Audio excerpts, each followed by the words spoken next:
The Level 1 Rapid Infuser.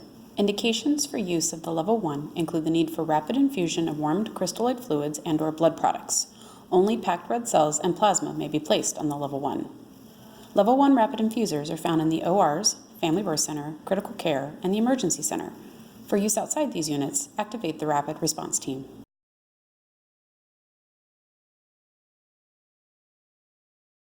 Hanging from the Level 1 are instructional quick guides on infusion set installation and priming, how to use the Level 1, troubleshooting, and information on massive transfusion protocols, including extra documentation sheets.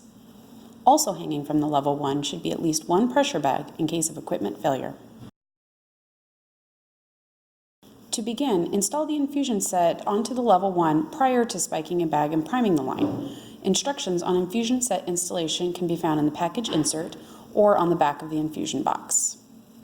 The infusion set has several parts. The top of the set has two separate spikes with clamps meeting up at a common drip chamber. The heat exchanger is a flexible metal tube, and warm water will circulate through this tube and around the IV set, warming the products being infused. Next is the filter with the gas vent chamber at the top, which is how the set will purge trapped air in the line. Below the filter are two final clamps and a blue injection port. To install the infusion set, first orient the line so the spikes are heading up towards the pressure chambers. Next, install the heat exchanger by inserting the bottom end into the number 1 spot and the top end into the number 2 spot, ensuring the heat exchanger is seated against the sensor. Pull the arm down to secure the heat exchanger. Install the gas vent by pressing it into the black sensor assembly below the number 4. Then pull the infusion set across and into the air detection unit marked with a 3. Check for any pinch points in the infusion line, then fold the door up and then down to latch. Now that the infusion set is installed, go through the entire line, engaging all of the clamps and tightening all of the lure locks.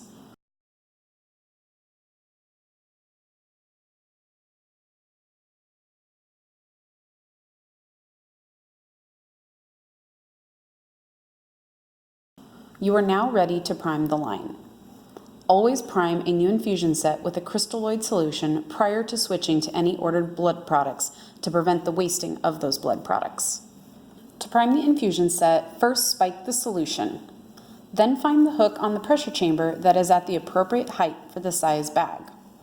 1-liter bags will be hanging from the clear hook at the very top of the pressure chamber door, but blood products or smaller infusion bags will need to be hung from one of the black hooks. When the door is closed, the solution should be completely contained within the pressure chamber, but the plastic spike and distal tubing should not. Next, unclamp directly below the spiked solution and squeeze drip chamber to approximately 1/2 full. It is very important to leave room in the drip chamber to visualize the solution moving while the Level 1 is in use. To continue priming the infusion set, undo the next 2 clamps to the gas vent chamber. Once the chamber appears full, give the filter several hard taps to displace the trapped air bubbles that appear during priming. Finally, open the last 2 clamps to prime the patient end of the infusion set. At this point, the line is primed and ready to be attached to the patient. Once the line is attached to the patient, turn the Level 1 on by pressing the green button. It will issue several beeps during the startup cycle. Once the beeping has stopped, pressurize the infusion side of the line by flipping the toggle switch to the plus symbol and ensuring that the chamber pressurizes to 280 to 300 millimeters of mercury. The 2 most common alarms are related to air in the line or the infusion set not being installed properly. If the heat exchanger is not firmly seated against the sensor, you will get a check disposable alarms on the top panel. You will also get this alarm if the arm is not lowered completely and securely over the top of the heat exchanger, causing warming fluid to leak out.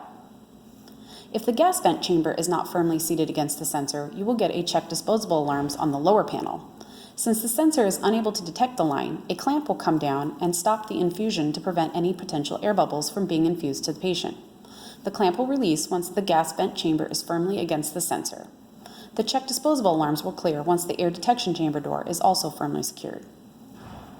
If the system detects air, you will get an air in line alarm. No intervention is necessary as the system will automatically clamp the line and purge the air from the orange gas vent. It may take several cycles of the Level 1 clamping the line, purging the air, and restarting the infusion before the air is completely purged and the alarm clears. Lastly, some helpful tidbits. Bigger IV access will yield a faster flow rate, but anything 20 gauge or higher is sufficient.